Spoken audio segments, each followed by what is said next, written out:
ભાગવત આપણે ઘણી વાર સાંભળીએ છીએ. 7 દિવસ કથા સાંભળીએ, 8મા દિવસે બધું ભૂલી જઈએ. તો આજે કથાની શરૂઆતમાં 7 દિવસ આપણે કયા કયા નિયમો પાળવા જોઈએ, શ્રોતા હોય ને વક્તા હોય એના વિશે થોડુંક જાણીએ. કારણ તો કે માહી પડ્યા તે મહાસુખ માણે દેખન હારા દાજે તેરે ઉભા જે જુએ તમાશો એને પામે રસ પીવાજો ને. રસોડામાં દાળ બનાવી હોય તો આપણને ખબર હોવી જોઈએ કે આટલી વસ્તુ આમાં નખાય. ખબર જ ન હોય કે આમાં ચટણી મીઠું હળદર ધાણા જીરું જોઈએ અને બનાવવા જઈએ તો કેવું થાય, બગડી જાય, કોઈના મોઢામાં જાય. એમ આપણે ભાગવત કથા સાંભળવા તો આવીએ છીએ, પણ ખરેખર ભાગવત કથા સાંભળવાથી આપણા પુણ્યની વૃદ્ધિ થાય છે કે આપણા પાપની વૃદ્ધિ થાય છે એ આપણે ક્યારેય નક્કી કરી શકતા. બધાને એમ જ છે કે ભાઈ કંઈક ભાગવત કથા કે સત્કર્મ કરીએ એટલે આપણું પુણ્યનો ઉદય થાય. પણ શાસ્ત્રમાં કીધું છે અન્ય ક્ષેત્રે કૃતમ પાપમ તીર્થ ક્ષેત્રે વિનશ્યતિ, તીર્થ ક્ષેત્રે કૃતમ પાપમ વજ્રલેપો ભવિષ્યતિ. શું કીધું? આ જે જગ્યા છે ને, આ જે પટાંગણ છે ને, આ કોઈ ભૂમિનો ભાગ નથી. કારણ કે જ્યાં ભાગવત પધરાવવામાં આવે છે, જ્યાં ભગવાન શ્રી નાથજીનું વાંગમય સ્વરૂપ બિરાજમાન થાય છે, એ ભૂમિ એ વૃંદાવન ધામ બની જાય છે. આજે હું ને તમે કોઈ આપણે આ મેઘપરની અંદર નથી બેઠા.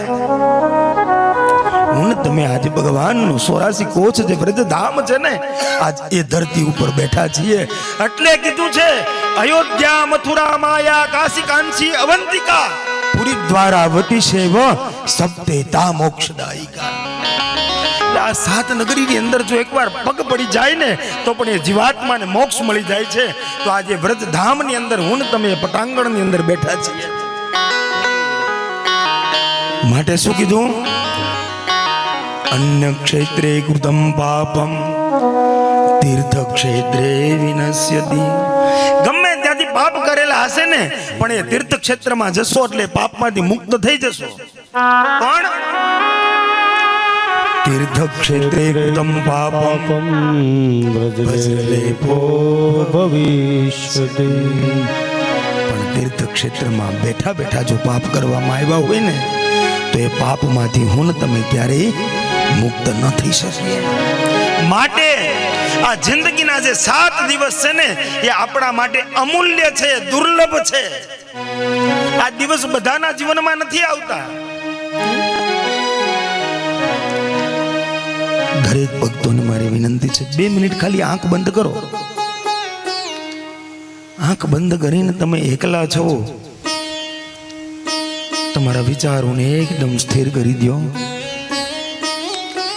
તમારા હૃદયના ધબકારા જે છે ને એને મહેસૂસ કરો. તમે જે શ્વાસોશ્વાસની ક્રિયા લ્યો છો એ શ્વાસાને સાંભળવાનો પ્રયાસ કરો. રંજની, વિચાર કરો પરમાત્માએ તમારી કાયાને ઘડવા માટે માના ગર્ભમાં 4 આંગળ જેટલી જગ્યા, અંગૂઠાના ઉપલા ભાગ જેવડો થઈ મારો શ્રીહરિ મારો ઠાકોર એ મળમૂત્રના ખાડામાં મારીને તમારી કાયાને ઘડવા માટે થઈને આવ્યો. 9 મહિના એ માના ગર્ભની અંદર એ 4x4 ની જગ્યામાં તમારી કાયાને ઘડવા માટે રહ્યો. હાથની જગ્યાએ હાથ, પગની જગ્યાએ પગ, આંખની જગ્યાએ આંખ, કાનની જગ્યાએ કાન, આખું શરીર નિરોગી આપ્યું છે. ખાલી શરીરને ઘડ્યું એટલું નહીં, આપણને હસાવ્યા, આપણને રમાડ્યા, આપણને જમાડ્યા, આપણને જીવાડ્યા, આપણું જતન કર્યું. જેવો જ આ ધરતી ઉપર જન્મ લીધો ને એટલે હું ને તમે જન્મતા વેદ રડવા લાગ્યા. શું કામ? તો તો કે માના ગર્ભની અંદર 9 મહિના જે મારો ઠાકોર આપણી સાથે હતો ને, એ જન્મતા વેદ મારાથી ને તમારાથી અળગો થઈ ગયો. એના વિયોગના દુઃખથી હું ને તમે રડીએ છીએ. ત્યારે ઈશ્વરે મને ને તમને શાનમાં કીધું કે તું મારી બાજુ 1 ડગલું ભરજે, હું તારી બાજુ 2 ડગલા ભરીશ. પછી બ્રહ્મની સાથેનો સંબંધ ક્યારેય બંધાણો જ નહીં. આપણા અંતરાત્માને પૂછીએ કેટલા પાપ કર્મ કર્યા છે, કેવા પાપ કર્મ કર્યા છે. જે હાથ હરિએ આપ્યા હરિનામ જપવા માટે, એ હાથથી ન કરવાના કામ કર્યા છે. જે મુખ આપ્યું ભગવાનના 12 અક્ષર મંત્રના જાપ કરવા માટે, એ મુખથી ધર્મની નિંદા, ગુરુની નિંદા, બ્રાહ્મણની નિંદા, મા બાપની નિંદા, અનેક અપશબ્દો બોલાણા છે. જે કાન આપ્યા છે કૃષ્ણની કથા માટે, એ કાનથી ન સાંભળવાના કેટલાય અપશબ્દો સંભળાણા છે. જે આંખથી હર હંમેશને માટે મારા ઠાકોરની ઝાંખી થવી જોઈએ, એ આંખથી ન જોવાનું જોઈ મન બગાડ્યું, બુદ્ધિ બગાડી, વિચારો બગાડ્યા, અને હવે ભાવ બગડે છે. વાલા ભક્તો, મારી એક હૃદયથી આજે અરજી છે. ઈશ્વરને આજે જો ભાગવતજીની સામે બેઠા છો ને, એક પ્રાર્થના કરજો. જીવનમાં શું મળ્યું અને શું ગયું એ મહત્વનું નથી. એક પ્રાર્થના સૌ સાથે મળીને કરીએ. હે કૃષ્ણ, હે દયાળુ ઈશ્વર, હે કૃપાળુ, મારી આ પ્રાર્થનાને આજે સાંભળજો. મારી ગમે તેવી સ્થિતિ હોય, મારી ગમે તેવી પરિસ્થિતિ આવી જાય, એ મારી દરેક સ્થિતિમાં, એ મારી દરેક પરિસ્થિતિમાં, હે કૃષ્ણ, હે પ્રભુ, મને તારી સાથે રાખજે. તું મારી સાથે રહેજે. વાલા ભક્તો, ગમે તેવી પરિસ્થિતિમાં, ગમે તેવી સ્થિતિમાં જો દયાળુ ઈશ્વર ભગવાન કૃષ્ણ સાથે હશે ને, તો એ દરેક સ્થિતિમાંથી, એ દરેક પરિસ્થિતિમાંથી હું તમે પાર ઉતરશું. માટે આ 7 દિવસ આપણા હૃદયના એક એક ધબકારાઓ આજે કૃષ્ણ કૃષ્ણ નામ જપતા હોવા જોઈએ. આપણી જે કાંઈ પણ શ્વાસા લઈએ છીએ ને, એક એક શ્વાસાની અંદર આજે શ્રી શ્યામનું નામ હોવું જોઈએ, મારી રાધાનું નામ હોવું જોઈએ. કેટલા પાપ કર્મ કર્યા છે, કેવા પાપ કર્મ કર્યા છે. આ દરેક પાપમાંથી મુક્ત થવા માટે આજે આપણને આ અલભ્ય 7 દિવસ મળ્યા છે. આંખ ખોલીને કૃષ્ણને યાદ કરીને ઠાકોરજીને એ પ્રાર્થના કરીએ કે હે ઠાકોર, આટલું સામર્થ્ય તું મને આપજે કે આ 7 દિવસ હું તારા નામમાં ગેલી થાઉં, હું તારા નામમાં ગાંડો થાઉં. અને જોજો વાલા ભક્તો, શાસ્ત્ર કહે છે, આપણા કવિઓ કહી ગયા, ગામને મન જે હોય ગાંડા, એ હરીને મન હોય વાલા. આપણા કૃષ્ણ નામના કીર્તન ચાલતા હશે ને, દાસમાં જોડાવાનું હશે ને, તો એકબીજાને બાવડું પકડીને કેવું પડશે કે હાલ ભાઈ, હાલ બેન. એમાં એને શરમ આવશે. લગ્ન કોકના છોકરાના હોય અને હિન્દી પિક્ચરના ગીત વાગતા હોય, તો હાથે હાથે આપણે નાચવા કૂદવામાં જોડાઈ જઈએ. એટલે કીધું, ગામને મન હોય ગાંડા, એ હરીને મન વાલા. આ 7 દિવસ બધું ભૂલી જાવ. કોણ સ્ત્રી છે, કોણ પુરુષ છે, આ જોવાની જરૂર જ નથી. આ સ્ત્રી પુરુષના ભેદ તો આયા છે. વિચાર તો કરો વાલા ભક્તો. તમે તમારા ઘરવાળાને કે ઘરવાળીને ગમે એટલો પ્રેમ કરતા હોય, તમારા પુત્રને ગમે એટલો પ્રેમ કરતા હોય, તમારા મા બાપને ગમે એટલો પ્રેમ કરતા હોય, તમારા ભાઈને, તમારી બહેનને તમે ગમે એટલો પ્રેમ કરતા હોય, એમાંથી એક ચૈતન્ય શક્તિ એટલે પ્રભુનું જે અંશ રમે છે ને એ જતો રહે એટલે મળતું. ગમે એવડી અવસ્થા હોય, ગમે એવડી ઉંમર હોય, યુવાન અવસ્થા હોય, આપણે આખી જિંદગી ઓળખીએ છીએ કોને?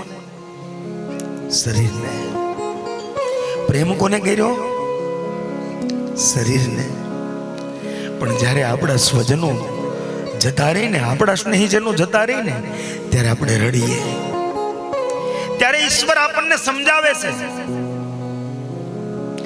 કે તું જેને પ્રેમ કરે છે, તું જેને ઓળખે છે, એ શરીર તો અહીંયા ને અહીંયા જ પડ્યું છે. એમાંથી એક નખ પણ ઓછો થાય છે, એક વાળ પણ ઓછો થાય છે.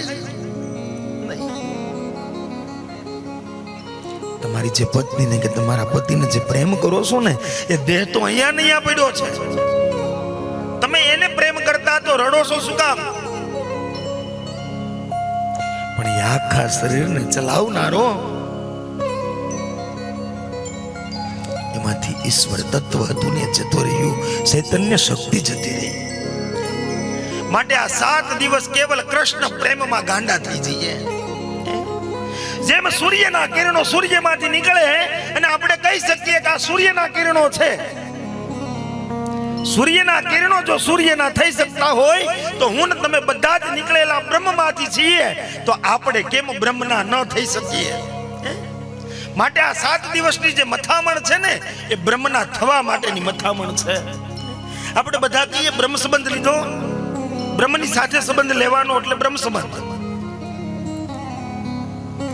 જ્યારે બાળકનો જન્મ થાય ને, જન્મથી લઈને 48 દિવસ સુધી એ બાળકને દરેક પુનર્જન્મની, પૂર્વ જન્મની સ્મૃતિઓ યાદ હોય. જન્મેલા બાળકને તમે કદાચ તળાવમાં, કૂવામાં, નદીમાં ફેંકી દો ને તો એને તરતા આવડે. 48 દિવસ પછી બધું ભૂલાઈ જાય.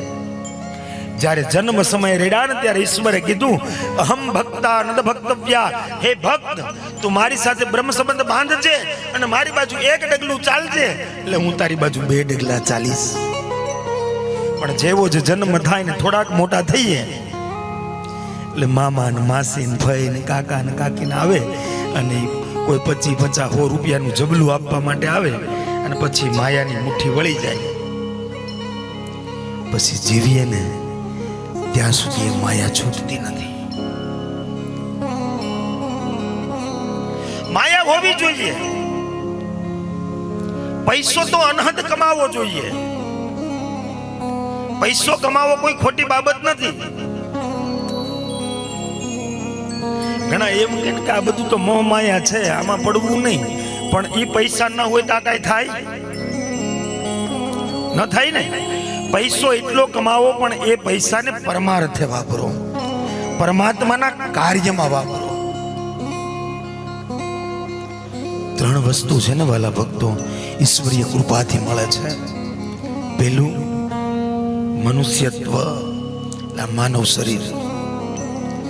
જો આપણે બધા કોઈ ને કોઈ બાબતે દુઃખી છીએ, મારે આ ઘટે છે, મારે આ તકલીફ છે, મારે આ ઓછું છે, મકાન થઈ ગયું હોય તો કે હવે આથી મોટું થાય, એથી મોટું થાય કે હવે 4 વ્હીલ ગાડી જોઈએ છે, હવે આ જોઈએ છે.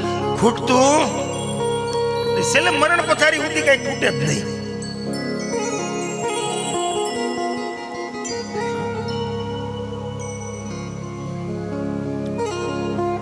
પણ ઈશ્વરે આપેલું છે ને એ દેખાતું નથી. કયું આપ્યું? પેલું મનુષ્યત્વ, એટલે આ માનવ શરીર. 2 હાથ આપ્યા, 2 પગ આપ્યા, 2 કાન આપ્યા, 2 આંખ આપી.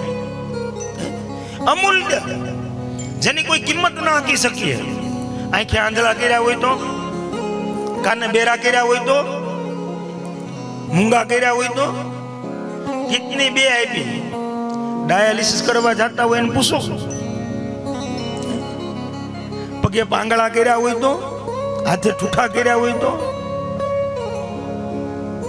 પેરાલિસિસ નો આંચકો આવી ગયો હોય, ખાટલામાં પડી ગયો હોય તો ઈશ્વરનો ઉપકાર મને તમને નથી દેખાતો કે આ કેટલો દયાળુ છે મારો નાથ, કે આજે હું હેમ ખેમ મારી કાયા સાથે આ પટાંગણની અંદર બેઠી છે. મનુષ્યત્વ તો આ અમૂલ્ય દેહ તો ઈશ્વરે આપ્યો. પછી હું જોઈએ મુમુક્ષત્વ, મુમુક્ષત્વ એટલે મોક્ષની તરસ. અને મોક્ષ કયો? મર્યા પછી મળે નહીં. જીવતા તમારી એક પણ આશા, તૃષ્ણા, અપેક્ષા, જિજ્ઞાસા અધૂરી ન રહે એનું નામ મોક્ષ. એ મુમુક્ષત્વનો આપનારો પણ કોણ છે? હવે મોક્ષની તરસ જાગે તો મોક્ષના દ્વાર સુધી લઈ જવા માટે કોઈ સામર્થ્ય જોઈએ ને. મનુષ્યત્વ મળ્યું છે ઈશ્વરની કૃપાથી. મુમુક્ષત્વની તરસ આપણે જગાડવી છે અને એ મુમુક્ષત્વની તરસ જાગ્યા પછી જે મોક્ષના દ્વાર સુધી લઈ જવામાં સામર્થ્ય ધરાવે છે એ આ શ્રીમદ ભાગવત એટલે કે મહાપુરુષ સંશ્રય. મહાપુરુષ સંશ્રય થાય ને તો મોક્ષના દ્વાર સુધી જઈ શકીએ. પણ હવે કથામાં આવ્યા હોય અને આપણે અખણા બેહીને બીજા જે સાંભળતા હોય એને આપણે વાતો કરાવીએ તો અહીંથી પુણ્ય જ લઈને જઈએ એવું નક્કી નથી. પાપ પણ લાગે. સ્થાન ભ્રષ્ટા સમાદ્વેષા. તમે જે સ્થાન ઉપર બેઠા છો ને વારંવાર ઊભા થાવ, પાછા બેસો, કથામાં વિક્ષેપ કરો, વાર્તા કરો, વાતું કરો તો એ પાપ છે. આ 7 દિવસની મોક્ષ ગાથામાં 7મા દિવસે આપણા પિતૃઓને મોક્ષ કેમ મળી જાય એનું કારણ છે કે કેટલાય હરિભક્તો, વૈષ્ણવો, ભાગવત પ્રેમીઓ આ કથાના પટાંગણની અંદર આવે. કથાની અંદર અનેકો ધૂન ગવાય, અનેકો ભાગવતના શ્લોકોનું ગાન થાય, કૃષ્ણ નામના ગુણગાન ગવાય. હવે એક વખત અહીંથી ધૂન ગવાતી હોય ને સામે 100 લોક બેઠા હોય એટલે એક ધૂનમાં 100 વારી મંત્ર જાપ આવતો હોય અને 100 જણા બેઠા હોય તો 1000, 10,000, લાખ, 10 લાખ મંત્ર જાપ થવા મળે. જેટલા મંત્ર જાપના અનુષ્ઠાન 7 દિવસની અંદર થાય ને એ મંત્રના તપ થકી એ પિતૃઓને મોક્ષ મળે છે. એટલે જ આપણું શાસ્ત્ર કહે છે મના નામ નિયંત્રણ મંત્ર. તમે જીવનના દરેક નિર્ણયો જે લ્યો છો ને તમારા મન થકી, વિચારો થકી લ્યો છો. આપણે ઘણા એમ કે દાદા અમારા ધંધામાં બહુ મહેનત કરીએ પણ સફળતા નથી મળતી. દાદા અમે આટલા ઇન્વેસ્ટ કર્યા, આટલા રોકાણ કર્યા પણ અમને ક્યાંય હજી જોઈએ એવી સફળતા નથી મળતી. કેમ? તારી દશા અને દિશા બે અવળી છે. શું કામ? તારી પાસે મંત્ર રૂપી શક્તિ નથી. જો તમારા મંત્ર દ્વારા તમે શક્તિને અર્જિત કરી હોય તો તમારું મન નિયંત્રણમાં આવે. મન નિયંત્રણમાં આવ્યા પછી તમારા વિચારો સ્થિર થાય અને તમારા પુણ્ય દ્વારા એ વિચારો તમારા પોઝિટિવ નિર્ણયમાં બદલે. તમે અવળી જગ્યાએ ભરાવ જ નહીં. તમે અવળા કામમાં અવળા વ્યક્તિની જોડે ધંધો કરવા જાવ જ નહીં. કારણ કે તમને વિચાર જ ન આવવા દે કે આની જોડે જા. એ તમારું તપ છે, એ તમારું પુણ્ય છે. અને જો એ ખૂટી ગયું એટલે આખા ગામના ગાળિયા કરીને જે આવતો હોય ને એ જ વ્યક્તિ આપણી પાસે આવીને ઊભો રહી. લાઈને ભાઈ આ ધંધો કરી 10-20 લાખ પીડા હોય તો રોકાણ કરી અને આપણા જે કાંઈ હોય સાફ કરીને જતો રહી. જ્યારે એકાએક આપદા આવવા મળે, વિઘ્નો આવવા મળે, અણધાર્યું થવા મળે ત્યારે સમજવાનું કે હવે આપણું પુણ્ય ખૂટ્યું છે. માટે પુણ્ય કમાવાના જેટલા રસ્તા હોય ને એ ખોલી નાખજો. આપણે બધા જગ જાહેર છે. હનુમાન ચાલીસાની એક કડી બધા ગાઈએ. ભૂત પિશાચ નિકટ નહીં આવે મહાવીર. હું કહી છે આ કડી બહુ સમજાવે છે આપણને. ભૂત પિશાચ એટલે ઓલા સિંગડા પૂછડા વાળા નહીં. ઈ ભૂત પિશાચ નહીં. ભૂત પિશાચ જેવી વૃત્તિ ધરાવનારા લોકો આપણી આજુબાજુમાં ફરકી શકે. ભૂત પિશાચ પ્રેત સાકીની ડાકીની આ બધું અહીંયા જ છે. માનવીઓનીમાં જ રમે છે. લગ્ન કર્યા હોય 15-20 લાખ રૂપિયાનો ખર્ચો કરીએ મહિનો દી થાય એટલે કે હવે છૂટું કરવું છે. અને છૂટું કરવાનું પાછો 50 લાખનો દાવો મૂકે. આને શું કહેવાય? આપણા માટે શું કહેવાય? આપણે ટીપીને 5 વર્ષ 7 વર્ષ 10 વર્ષ ભેગી કરી હોય મિલકત, એક જ વ્યક્તિ આવી અને આપણને લાલચ આપીને છેતરીને ધૂટીને જતો રહે. આને શું કહેવાય? રાક્ષસ.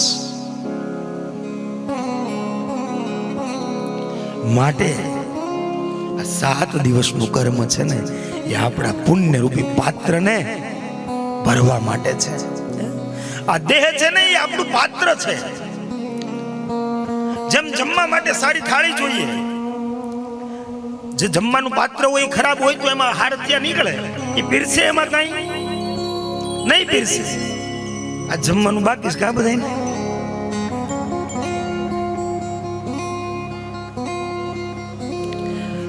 જમવા બેસીએ ને થાળી બરાબર ન હોય તો હારથિયા નીકળે નહીં, પીરસે નહીં. શું કામ? પાત્ર ખરાબ છે. એમાં મારો ત્રિલોકનો નાથ છે ને, એ નાથ પણ તમારી પાત્રતા જોવે છે. તમારું જે આ દેહરૂપી પાત્ર છે ને એની અંદર ત્યાગ, શ્રદ્ધા, વિશ્વાસ, વિશ્રામ, પ્રેમ, ભક્તિથી ભરેલું જ્યાં સુધી આ પાત્ર નથી ને ત્યાં સુધી તમારી પાત્રતા નથી વધતી. જ્યાં સુધી તમારી પાત્રતા નહીં વધે ત્યાં સુધી પરમેશ્વર એમાં પીરસવાનો નથી. માટે આ પાત્રને વિશુદ્ધ કરવા માટે બેઠા છીએ. કામ, ક્રોધ, મદ, લોભ, આવેશ, અભિમાન, ઈર્ષા આ દ્વંદ્વોથી આ દેહરૂપી પાત્રને વિમુક્ત કરી પુણ્ય રૂપી આપણી પાત્રતા વધારવાની છે. એક બાપન 4 દીકરા હોય, એક દારૂડિયો હોય, એક જુગારીયો હોય, એક કાંઈ ન કરતો હોય, મા બાપની હારે બાંધતો જ હોય, અને એક થોડોક સંસ્કારી હોય. તો મરણ મૂડી મા બાપ કોને આપે? દારૂડિયાને આપે? જુગારિયાને આપે? બાધેડું એને આપે? કોને આપે? આજ્ઞાકારી છે ને એને. એમ આપણો સનાતન ધર્મ જે આજ્ઞા કરે છે એ આજ્ઞા પ્રમાણે જો આપણે જીવન જીવીએ ને તો એ પ્રભુની આજ્ઞાનું પાલન થયું તો પરમાત્મા આપણા દેહરૂપી પાત્રની અંદર પીરસવાનો છે, નહીતર નહીં. તો આપણે વિચાર કરીએ એકાંત મનમાં બેસીને કે આપણે આ સનાતન ધર્મની આજ્ઞાને પાળીએ છીએ? ક્યારે સૂર્યોદય થયા પહેલા ઉઠા છીએ ઘરમાં? અંતરાત્માને પૂછીએ. તમારે તો અહીં ગામડું ગામ છે, કદાચ વહેલા ઉઠી જતા હોય. 8 વાગે, 9 વાગે, 10 વાગે મન ફાવેથી ઉઠવાનું. પછી આપણે કહીએ કે દાદા અવળું પડે છે. પણ સનાતન ધર્મની સંસ્કૃતિને તે છોડી છે એટલે તારામાં વિકૃતિ ઉત્પન્ન થઈ છે. વિકૃતિ તારામાં ઉત્પન્ન થઈ છે ને એટલે પ્રકૃતિ દ્વારા તને કોઈ દિવસ સહાય નથી મળવાની. સ્નાન ધ્યાન કર્યા વગર કોઈ દિવસ મોઢામાં કઈ નાખવું ન જોઈએ. મોઢા વિસડા વગર સીધા ભાખરી ખાવા. અને કાં હવારમાં વણેલા ગાંઠિયા.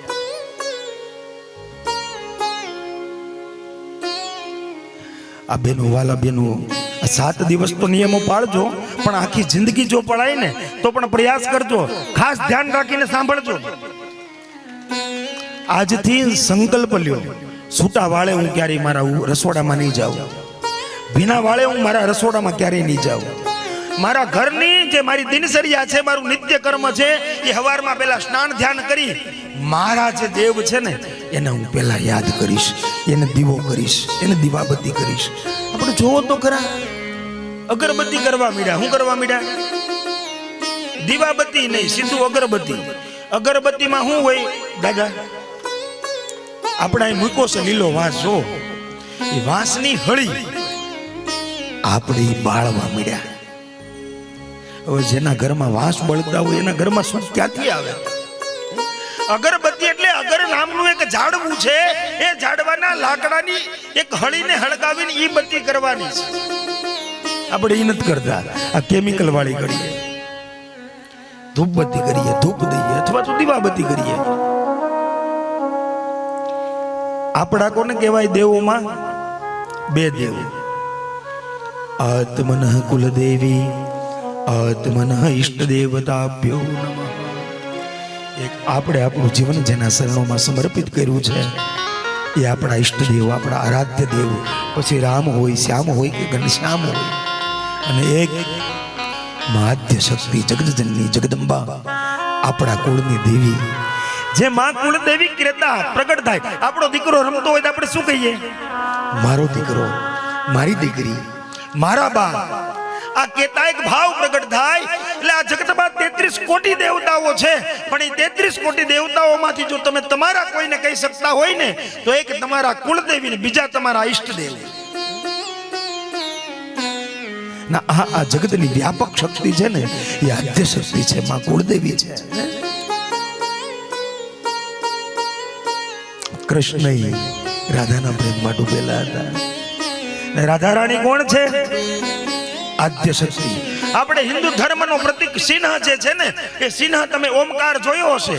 ઓમકારના 3 પાંખડા છે, ઉપર રસવાઈ કરીને એની માથે બિંદુ કરેલું છે. આ બિંદુ છે ને એ આદ્ય શક્તિ રાધા છે, એની નીચે જે રસવાઈ છે એ પ્રાણ શક્તિ ગાયત્રી છે, અને ઓમકારના જે 3 આંકડા છે એ ત્રણેય બ્રહ્મા વિષ્ણુ અને મહેશ કરતા ધરતા ને હરતા, એટલે કે ઓમ ની અંદર આખું બ્રહ્માંડ આવી ગયેલું છે.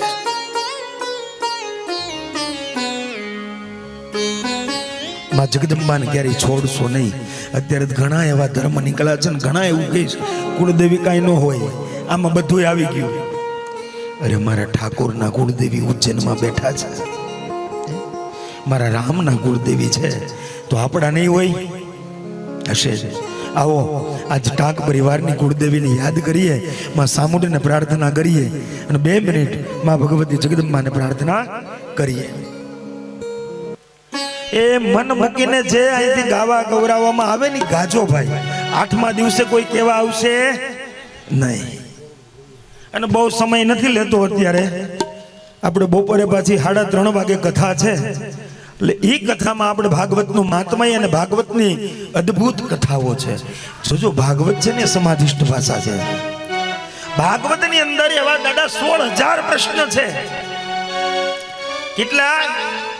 16,000 પ્રશ્નો જે તમારે શોધવા હોય ને તો તમારું મગજ કામ કરતો બંધ થઈ જાય.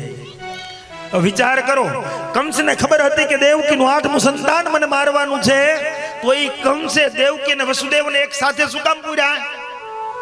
બેયને અલગ પૂરી દે, કાંઈ બાળક થાય નહીં, કાંઈ કોઈને મારવા પડે નહીં. કેમ ભેગા પૂર્યા? ભગવાન કૃષ્ણ ગેડી દડે રમતા હતા, રમતા રમતા દડો પાણીમાં ગયો ને ડૂબી ગયો.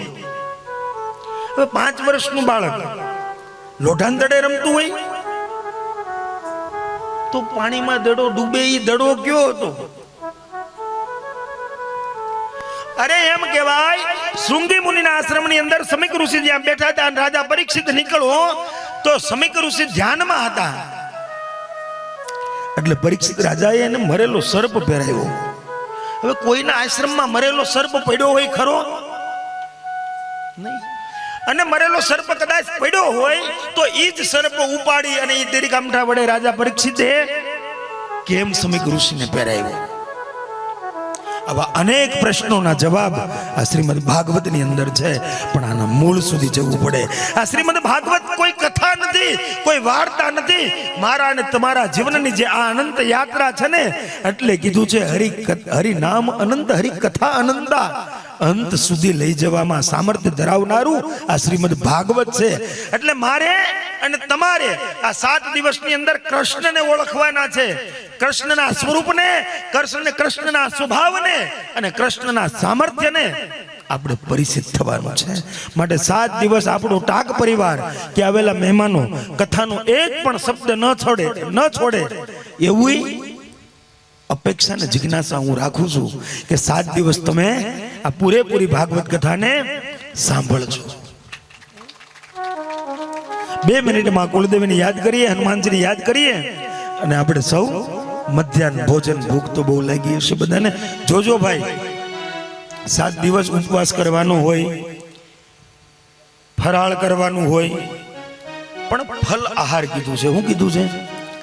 પણ તમે આનંદમાં રહેતા હોય તમારે બધા 3 ટાઈમ જમી લેવાની છૂટ છે, કારણ કે તમારા બધાયના હાટાનો હું એકલો નકોડા ઉપવાસ કરવાનો 7 દિવસ. એટલે તમારે તમે તારા મોજથી 3 ટાઈમ જમવું હોય જમી લેજો. આ હું જે કાંઈ અહીંયા 7 દિવસ કરે એનું પુણ્ય બધું તમને જ મળવાનું છે. એટલે પણ મોજમાં રહેજો. શું કરવાનું છે? મોજમાં રહેવાનું છે. અને ઉપવાસ એ કેને કહેવાય ભાઈ? તમારું મન પણ કાબુમાં હોય ને તમને ખાવાનું મન ન થાય ને તો ઉપવાસ કહેવાય. ઉપવાસનો અર્થ એટલે ઉપ એટલે નજીક. તમારા ગામમાં સરપંચ હશે, છે ઉપસર્પ છે એ છે ઉપ એટલે ઉપસર્પ શું કામ કહીએ? સરપંચની નજીકનો માણા એટલે ઉપસરપંચ, પ્રમુખની નજીકનો માણા એટલે ઉપપ્રમુખ. એટલે ભગવાને ઉપવાસ એટલે શું કીધું છે? ભગવાનની નજીક વાસ કરવો એ ઉપવાસ. એટલે 7 દિવસ કદાચ જમી ભલે લ્યો પણ આ ભગવાનની નજીક આપણે વાસ કરવાનું ભૂલવાનું નથી. બોલીએ ભાગવત ભગવાન કી. આવો ભાવથી માં ભગવતી ટાંક પરિવારની કુળદેવીને યાદ કરીએ અને માને પ્રાર્થના કરીએ કે માં આય આજ તારા આંગણી આ રૂડો અવસર આવ્યો છે, માં ભગવતી ભેળી રહેજે અને અમારી ઉપર કૃપા દ્રષ્ટિ કરજે.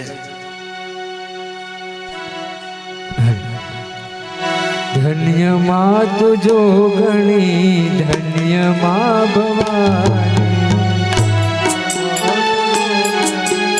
ધન્ય માં ભવાની, ધન્ય માં તુજો ગણી, ધન્ય માં ભવાની, ધન્ય માં તુજો ગણી, ધન્ય માં ભવાની.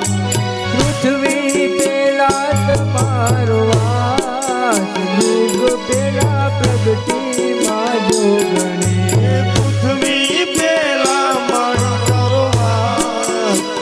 યુગ પેલા માં જોગણી, પૃથ્વી પેલા તમારો વાસ, યુગ પેલા પ્રગતિ માં જોગણી, પૃથ્વી પેલા મારી તારો વાસ, યુગ પેલા જન્મી માં.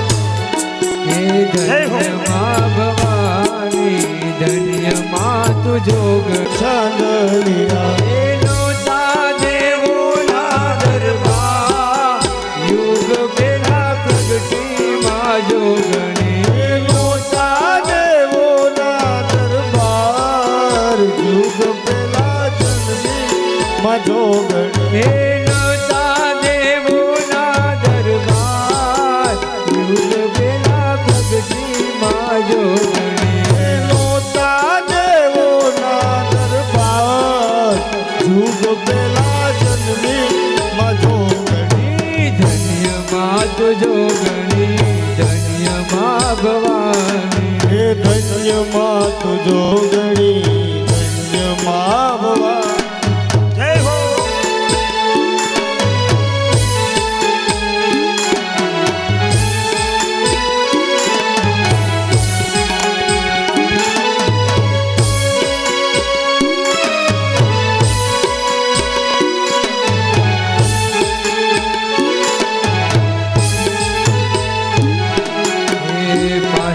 તત્વનું માએ પૂતળું બનાવ્યું, 5 તત્વનું માએ પૂતળું બનાવ્યું, 5 તત્વનું માએ પૂતળું બનાવ્યું, 5 તત્વનું માએ પૂતળું બનાવ્યું, એમાં પૂરો માએ પ્રાણ, યુગ પેલા જન્મી માં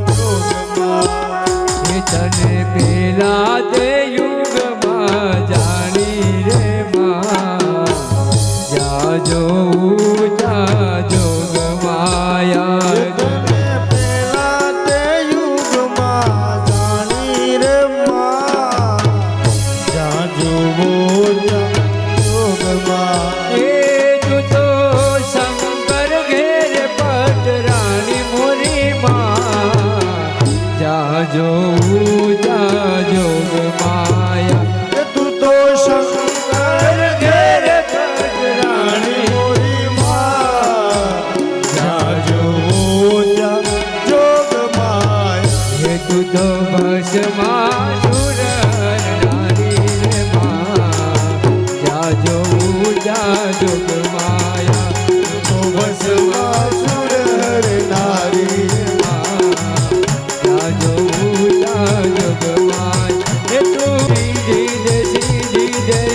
નવનિધિ વંશમાં વૃદ્ધિ દે ભગવાની એ ભક્ત રાજ રવેશી જગ પ્રવેશી મકર વેશી ઈશ્વરી માં વકર વેશી ઈશ્વરી માં વકર વેશી ઈશ્વરી રે મારી વકર વેશી ઈશ્વરી બોલીએ કુળદેવી માત કી જય ભાગવત ભગવાન કી જય આવો 7 દિવસ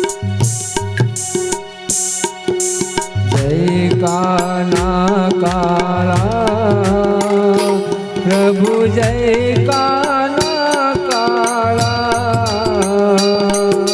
મીઠી મોરલી વાળા એ મીઠી મીઠી મોરલી વાળા ગોપીના પ્યારા ઓમ જય કાના કાળા માખણ સોરી કાન કામણ બહુ કીધા વાલે કામણ બહુ કીધા હે માખણ સોરી મોહન માખણ સોરી મોહન ચિત સોરી લીધા ઓમ જય કાના કાળા નંદ યશોદા ઘેર વૈકુટ ઉતારી વાલે વૈકુંઠ ઉતાર્યા કાલીય મરદન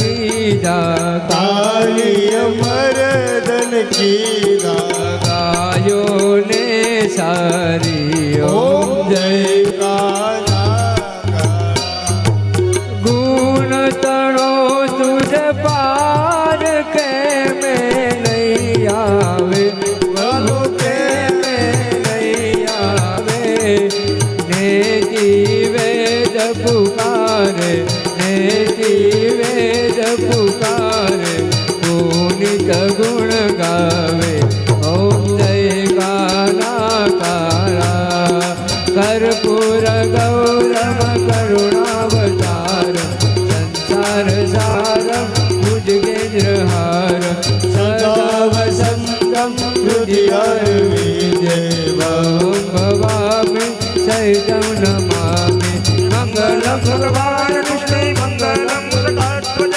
મંગલમ પાર્વતી પુત્ર મંગલાય સર્વ મંગલ માંગલ્યે શિવે સર્વાર્થ સાધિકે શરણ્યે ત્ર્યંબકે ગૌરી નારાયણી નમસ્તુતે નારાયણી નમસ્તુતે ભગવાન કી કી જય આત્મ સ્વકલ્યાણર્થે આત્માભિષેક સૂર્યવંદનમ બધા અર્થ લઈ લેજો 7 દિવસ આપણાથી જેટલી પ્રદક્ષિણા આ ભાગવતજીની થાય પોથીની થાય એટલી પ્રદક્ષિણા સૌ કોઈ કરતા રહેજો જય જય શ્રી રાધે જય જય શ્રી રાધે જય જય શ્રી રાધે જય જય શ્રી રાધે જય જય શ્રી રાધે બોલીએ બાંકે બિહારી લાલ લાલ કી જય વૃંદાવન બિહારી લાલ લાલ કી જય હરિ ઓમ નમઃ નમઃ પાર્વતી પતિએ હર હર મહાદેવ હર સૌને મારા જય શ્રી કૃષ્ણ જય ગજાનંદ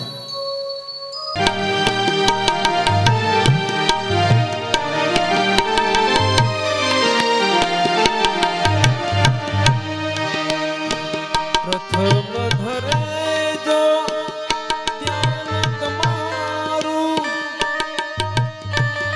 ધ્યાન તમારું ધ્યાન તમારું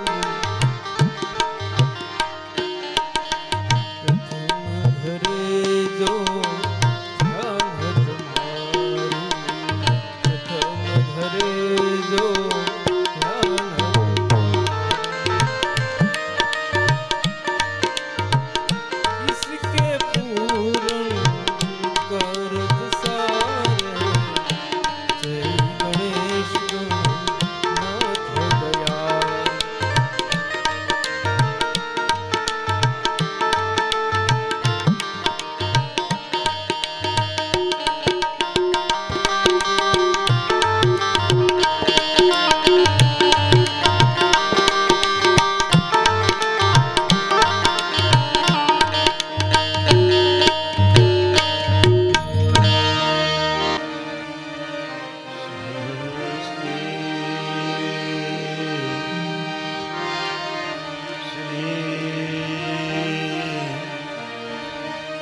તે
વસુતામ દેવમ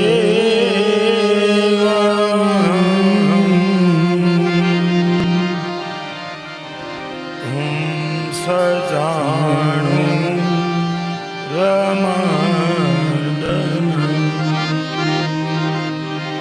દેવકી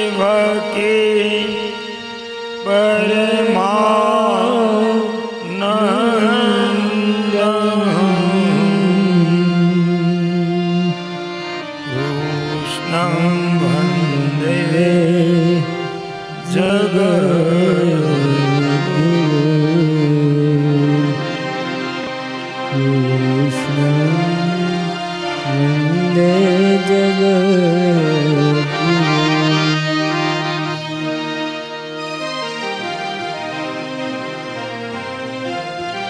बोलिए भागवत भगवान की જય कृष्ण कन्हैया લાલ કી જય वृंदावन बिहारी लाल કી જય તડકો છે થોડુંક પેલા બે દી થોડુંક લાગશે પછી ટેવાઈ જવું પણ જય તો બોલવાની જ છે बोलिए वेद व्यास जी महाराज की જય सुखदेव जी महाराज की જય पितृनारायण देव કી જય सत सनातन धर्म की જય कुलदेवी मात કી જય सुरापुरा बापा જય हरि નમઃ પાર્વતી પતિએ હર હર મહાદેવ સૌને મારા જય શ્રી કૃષ્ણ જય ગજાનંદ ટાંક પરિવારના આંગણે મેઘપુર ગામે પ્રથમ દિવસ શ્રીમદ ભાગવત કથાનો દ્વિતીય સત્ર આવો સૌ સાથે મળી ગતાર્થ થયેલા જીવનને કૃતાર્થ કરનારું એવું શ્રીમદ ભાગવત ભગવાન શ્રીનાથજીનું વાંગમય સ્વરૂપ ભગવાન શ્રી કૃષ્ણને હૃદયમાં બિરાજમાન કરી 2 મિનિટ હરિનામ સંકીર્તન કરી આપણે ભાગવત ભગીરથી ગંગા તરફ આગળ વધીએ. 2 મિનિટ હરિનામ સંકીર્તન. મારા ઘટમાં હે મારા ઘટમાં ઘટમાં મારા ઘટમાં બિરાજતા શ્રીનાથજી યમુનાજી મહાપ્રભુજી. મારા ઘટમાં બિરાજતા શ્રીનાથજી યમુનાજી મહાપ્રભુ. મારું મંદડું છે ગોકુળ વનરાવન. મારું મંડળું છે ગોકુળ વનરાવન. મારા તનના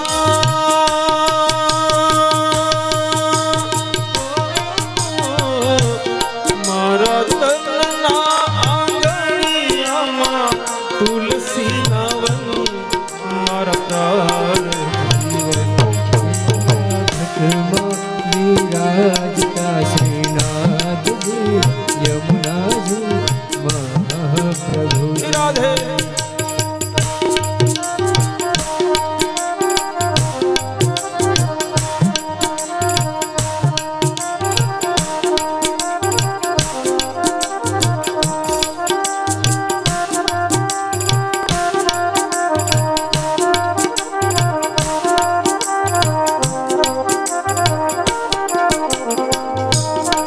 સવારમાં કીધું તું પાછો આજ પહેલો દિવસ છે એટલે બીજી વાર કહી દઉં. પછી 7 દિવસ કહેવાનું નથી. જમવા બેઠા હોય અને થાળી ન હોય તો એ જમવાની મજા આવે. હે? સરસ મજાનો બગીચો હોય પણ માળી ન હોય તો એ બગીચાનું લુક દેખાય. સાસરિયું ગમે એટલું સારું હોય પણ એક નટખટ નખરાળી સાળી ન હોય તો એ સાસરિયાની મજા આવે.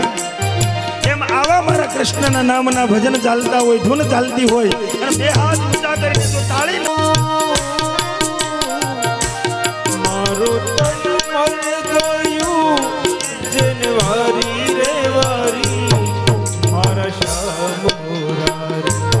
મારા ઘટમાં બિરાજતા શ્રીનાથજી યમુનાજી મહાપ્રભુજી.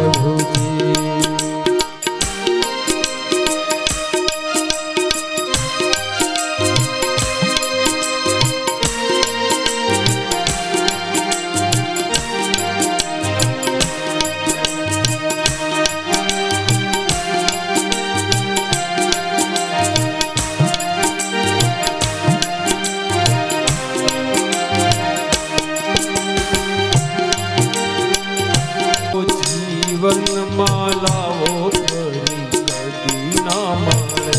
હે આવો જીવનમાં લાવો ફરી કદી ના મળે. વારે વારે માનવ દેહ ફરી ના મળે. વારે વારે માનવ દેહ ફરી ના મળે. ફેરો લખ રે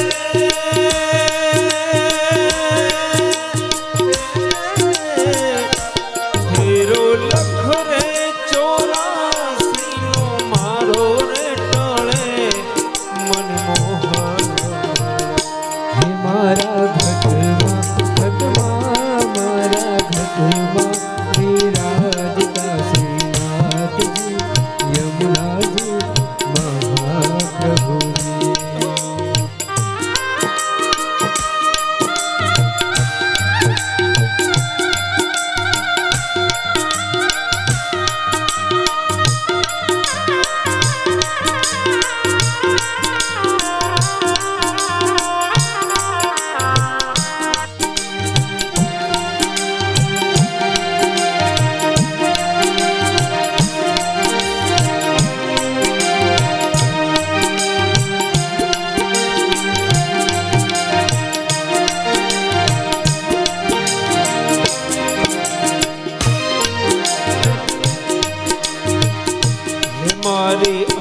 સમય તેરી સુણો ને અરજી હે મારા અંત સમય તેરી સુનો રે અરજી લેજો સીધી બાબા શરણોમાં દયા રે કરી લેજો શરણોમાં શ્રીજી બાવા દયા રે કરી મને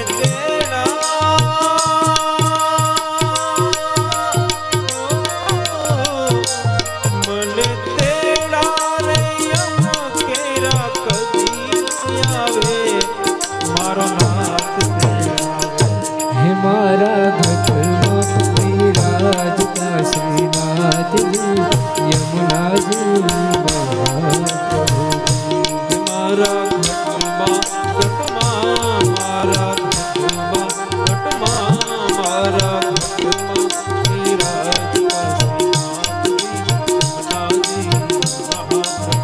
હે મારા ઘટમાં વિરાજતા શ્રીનાથજી યમુનાજી મહાપ્રભુજી શ્રીનાથજી બોલો શ્રી યમુનાજી બોલો